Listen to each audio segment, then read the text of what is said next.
Hello po mga kababayan, kamusta po kayong lahat? And once again, welcome back to another episode of Simply Talkies Vlog, your underrated vlogger. So ang pag-uusapan natin mga kababayan ay ito pong sa West Philippine Sea. Kasi meron pong nasabi ang ating Pangulo at ang National Task Force for West Philippine Sea o National Security Council, sorry po, na tungkol po dyan sa mga barko ng China sa Ayungin Shoal. Kaya nga po ganyan ang ating thumbnail, natenga ang oil exploration sa West Philippine Sea. Mga barko ng China umalis na sa Ayungin. Yung po yan. Pero bago natin magpatuloy, tayo po ay magpapasalamat sa lahat ng ating channel members, followers, subscribers, mga nagla-like and nagsishare ng ating mga videos. May God bless you all. So unahin po natin mga kababayan itong mga barko ng China na umalis na daw po sa Ayungin Shoal, no? Kung maalala nyo, no, meron po nagsabi na isang banyaga na si Ray Powell na invasion na ng mga China sa Ayungin Shoal kasi base doon po sa satellite imagery na tinitingnan nila. Na i-vlog po natin yan. Ngayon po, dadagdag lang natin ito sa ABS-CBN. National Security Council denies reports that China on invasion mode on Ayungin Shoal. Kasi po, yung spokesperson po ng AFP, no? Kung maalala kung sino yun, nagsabi na hindi naman invasion, regular swarming lang. Kaya nga nais na lang malaman, makausap si Ray Powell, bakit niya nasabing invasion? No? Sabi lang is regular swarming. So dito naman nagbigay ng pahayag ang National Security Council. Ito po sabi, the NSC on Monday denied that Beijing is on invasion mode on Ayungin Shoal in the West Philippine Sea following reports that an extraordinarily high number of Chinese vessels were visible around the area. Ayun. Kaya ganito po sinasabi ng nating mga nasa pamalaan. Kasi tulad po ng sabi ng ating Pangulo, huwag mag-overreact. Cooler temper. Kaya ayan, no? Huwag tayong magbibigay ng salita, lalo na pag nasa gobyerno ka, no? Na maaring ikagagalit ng kabilang panig. Bayan nyo na si Tokis yun. Tayo ay citizen lang naman. Wala tayo sa gobyerno. Wala rin nagbabayad sa atin na taga-gobyerno o sinuman. Okay? So, ayun po ang sinasabi ng NSC. Wala daw pong invasion mode. Kasi itong si Ray Powell, Sea Light Director at the Gordian Knot Center for National Security Innovation, earlier wrote about a supposed swarming of Chinese vessels inside the Ayungin Shoal. On Monday, December 11, the day after this past weekend's contentious Philippine resupply mission to Second Thomas Shoal, an extraordinary 11 Chinese vessels were visible inside the shoal while dozens more clustered around its exterior. Ayun po yung sinabi o sinulat ni Powell. The highly unusual invasion of the shoal's interior appears to have been a calculated show of force by Beijing. However, sabi ni NSC Assistant Director Jonathan Malaya, said that based on the latest monitoring of the government, only one of the Chinese ships remain in the area. Isa na lang daw po, no? I got the latest data bago ako lumabas dito sa ating program na iyong Chinese Maritime Militia ay umalis na po lahat. They already left as of yesterday's report. Umalis na daw po lahat. Ang naiwan na lang as per our latest monitoring is one Coast Guard vessel, iyong CCG 5204. Yun po ang sabi ni Jonathan Malaya. Kumbaga, pinatotohanan niya lang na medyo nagkamali si Ray Powell na yung mga yun nag-alisa na kasi naka-harvest na eh. Nakapanira na yata ng mga reef. Meanwhile, the NSC also welcomed the consensus reached by the leaders of Japan and ASEAN in Tokyo to promote a rule-based international order and a free and open Indo-Pacific region. Malaya said the joint statement signed by the Japanese and Southeast Asia leaders showed strong support to the Philippines' position on the West Philippine Sea. Ito po yung inaasam-asam ni Pangulong Bongbong Marcos na sana marami pa multilateral partnership pagdating po dyan sa West Philippine Sea o sa South China Sea. Sana makisama na ang China, sana i-honor na lang itong ating arbitral ruling. Kung gusto naman nilang makibahagi, papayag naman tayo, basta tayo muna, bago sila. Atin yun eh. Isa na kung ganyan, di ba makipartake na lang sila tulad ng iba, o para may pre-Indo-Pacific pa, hindi yung gusto nyo kayo lang, di ba? Quote, marami sa mga kababayan natin ang nagtataka.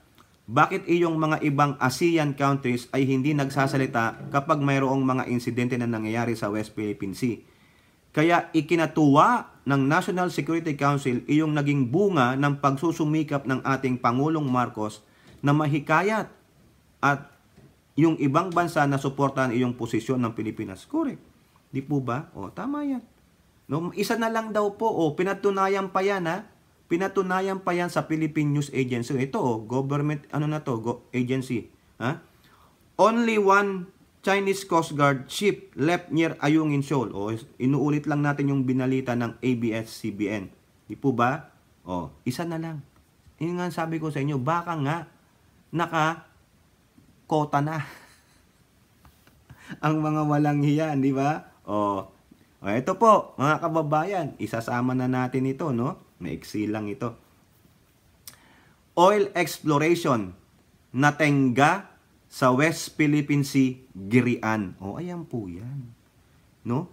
Ayon po kay Pangulong Bongbong Marcos. Ayos. Natenga tayo eh. Bakit? Girian ng Girian eh. Sinisimulan ng China. Pwede naman tayong makiusap. Di ba? Pakiusapan natin yung Supreme Court. Pero sabi po ng Supreme Court, bawal daw tayong makipartner kasi ayon sa Constitution, dapat tayo lang kasi tayong may-ari niyan. Ganon. Kung gusto nila, business partner, ano yon? Di kayo ang mag-ship ng oil doon sa refinery. Di ba?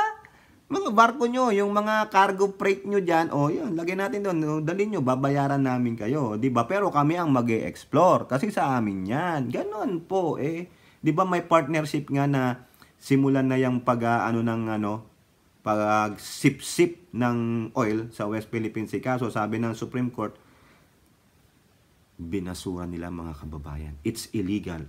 Unconstitutional. Dapat Pilipino lang. Wala. Ano ito pang sabi ni BBM? No? Dahil sa Girian, natenga lalo. Kinumpirma ni Pangulong Marcos Jr. na gumagawa ng hakbang ang gobyerno upang maresolba ang exploration issues sa West Philippine Sea upang mapunan ang kakulangan ng enerhiya sa bansa. Sa ngayon, aniya, nananatiling deadlock ang negosasyon sa oil exploration dahil na rin sa patuloy na girian ng Pilipinas at China sa West Philippine Sea. Ayon sa Pangulo, ito ngayon ang sinisikap na malutas ng gobyerno upang masimulan ang panibagong energy exploration projects bago tuluyang maubusan ng supply ang Malampaya gas field. Yun nga no? Ang problema dito, mga kababayan, baka na naman aariin na naman to ng mga oligarko, mga ilang politiko, no? Na ganun pa din. Mataas pa rin ang bayad sa kuryente. Imbis na sana mga Pilipino ang makikinabang, karamihan, majority, hindi.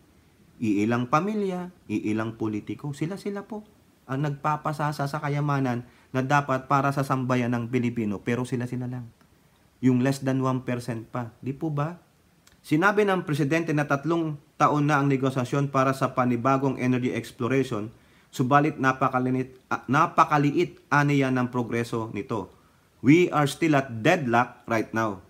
It is in conflict area. So there's another thing that we have to try and resolve to see what role any countries play. Binigyan din ng Pangulong Marcos na hindi bahagi ng conflict area ang Malampaya gas field dahil bahagi pa rin ito ng exclusive economic zone ng bansa. Kaya nilinaw na teritoryo pa rin ito ng Pilipinas. Binigyan din ng Presidente na napakahalaga ng liquefied natural gas o yung LNG sa bansa lalo na sa ginagawang transition sa renewable energy. Kailangan masigurong sapat na supply para sa pagsulong ng bansa. At sana bumaba rin ang presyo ng enerhiya. Di po ba? Dahil dito, kailangan na yang magpatupad ng mga hakbang para masigurong sapat ang supply ng LNG habang ginagawa ang pagpalit sa paggamit ng malinis na enerhiya. Kaya nga po, di ba? pinapasok niya ang renewable energy. Alam ko, dyan sa may Laguna, meron na ba dyan yung solar farm? No? Sino kayang makikinabang dyan? Baka yung Calabarzon, no? Dapat talaga, sa totoo lang mga kababayan, kung magkakaroon man ng oil exploration dyan, dapat gobyerno na ang mamahala. Hindi yung magkakaroon ka na naman ng public-private partnership. Malamang, siyempre private yan. Silang mangangasiwa niyan. Sila ang magpopondo ng mga gamit. O, anong gagawin ng gobyerno? Overseeing lang kung maano sa environment, procedures, policies. O, pero ang control ng pagbabayad, no, pagpapadala ng mga kung ano man sa consumers, tayo maapektuhan. Kasi private sila eh. Kailangan nilang ma-recuperate, mabawi yung mga ginastos nila. Di po ba? Laging ganyan yan. Pag laging may private partnership, ay no. Tulad na yung gagawin dyan sa NAIA o maisingit natin. Di ba? Gusto nilang i-privatize yan. Pero, ang magmamanage, mga private, mag-o-oversee ng operation. Pero sa gobyerno pa rin yan. No? O, lahat, operations, maintenance. Pero, ibabato yan sa mga consumers. Tayo ang maapektuhan. O, kayo ba, mga kababayan, kapalagay ninyo, pag natuloy itong oil exploration na to, dapat ba ang gobyerno na lang ang siyang magpatupad niyan para naman makinabang tayo? Di ba? Tanungin nyo lang dyan yung mga taga-Palayan. They are disappointed with that Malampaya. Di po ba? Kala nila makikinabang ang buong bansa. Hindi pala. Di ba?